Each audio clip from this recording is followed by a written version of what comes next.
to our second summit workshop, The Magic of Shakespeare. Today we are going to be exploring some of the magical elements in Shakespeare's plays. My name is Summit Maura. Let's get started.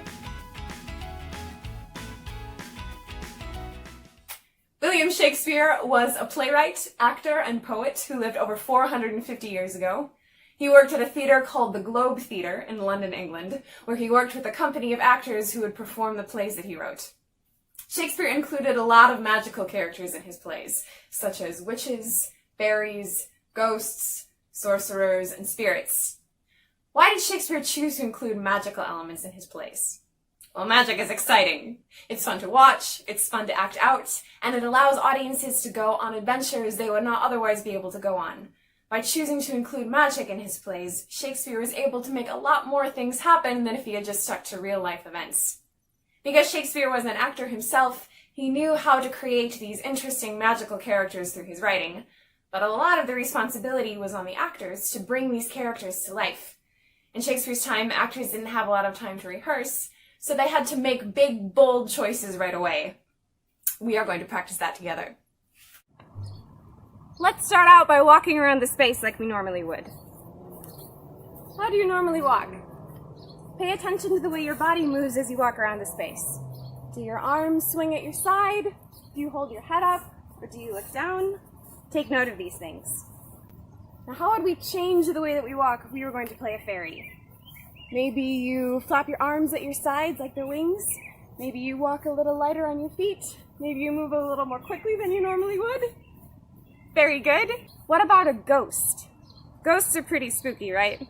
How would you change the way in which you move in order to show that you're scary? Maybe you move very slowly. Maybe you hold up your arms like you're going to scare someone. Very good. You are very scary. I think it is time to move on to the next character because I am getting a little spooked. How would you change the way in which you walk in order to play a witch or a wizard? Maybe you're wearing a long cloak. Maybe you are holding a wand or a magical staff. How would you make spells as you walk around the space? Let's cast some spells like this. Very good. Now that we have learned how to make magical characters, we are going to go over to Summit Ben, who is going to talk to us about some magical environments. Hello, Ben. Thanks, Summit Maura. I'm Summit Ben, and I'm going to talk a little bit about the magical environments that Shakespeare created in his plays. Shakespeare not only created magical characters, he also created magical environments. One of the best examples of this is forests. In many of Shakespeare's plays, the characters entered into forests. But something strange happens to them while they're in there. Any guesses? Well, they fall in love. Something about being in the woods makes the characters fall in love with each other. Now, this happens in As You Like It, The Winter's Tale, A Midsummer Night's Dream, and many more. Now, sometimes this is caused by fairies playing tricks on the humans, but a lot of the time it just happens because the characters are surrounded by the forest. Well, let's go outside.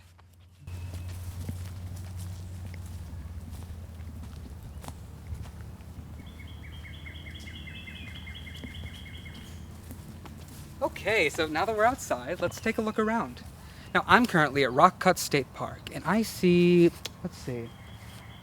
trees, I see a couple logs that way, I see some grass. What do you see?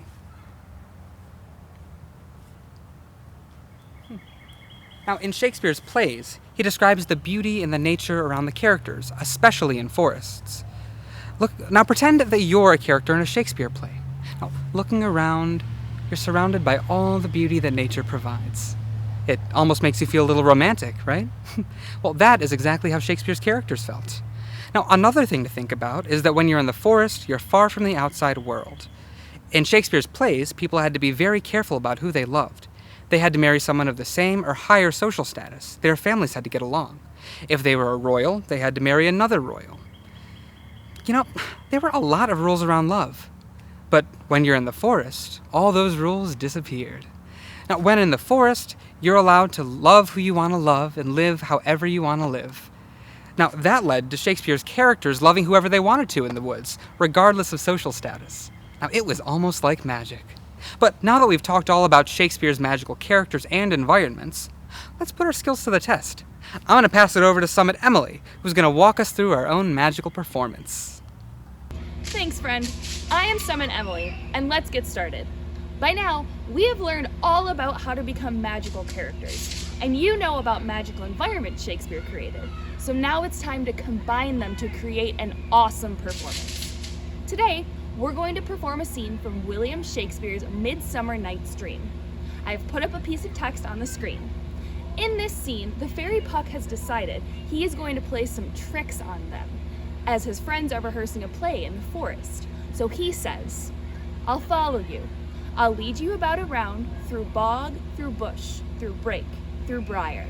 Sometimes a horse I'll be, sometimes a hound, a hog, a headless bear, sometimes a fire, and neigh, and bark, and grunt, and roar, and burn, like a horse, hound, hog, bear, fire, at every turn." If we were to paraphrase this, it would say, "I'll follow you.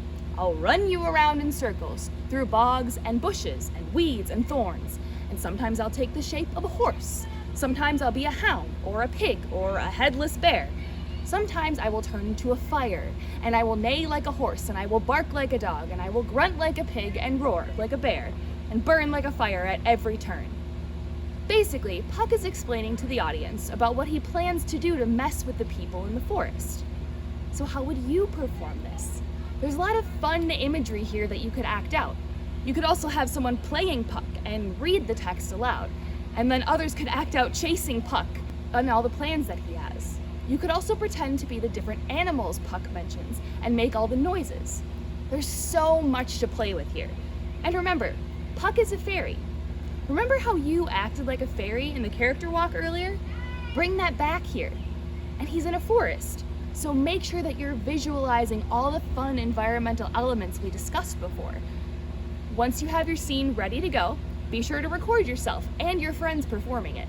Then you can send it to us at info@summitplayerstheater.com, or tag us in your posts on social media. We would love to see what you come up with. I hope you had fun playing with us today. Keep following our No Bummer Summer Series workshop for activities to keep you entertained all summer long. Until next time, bye!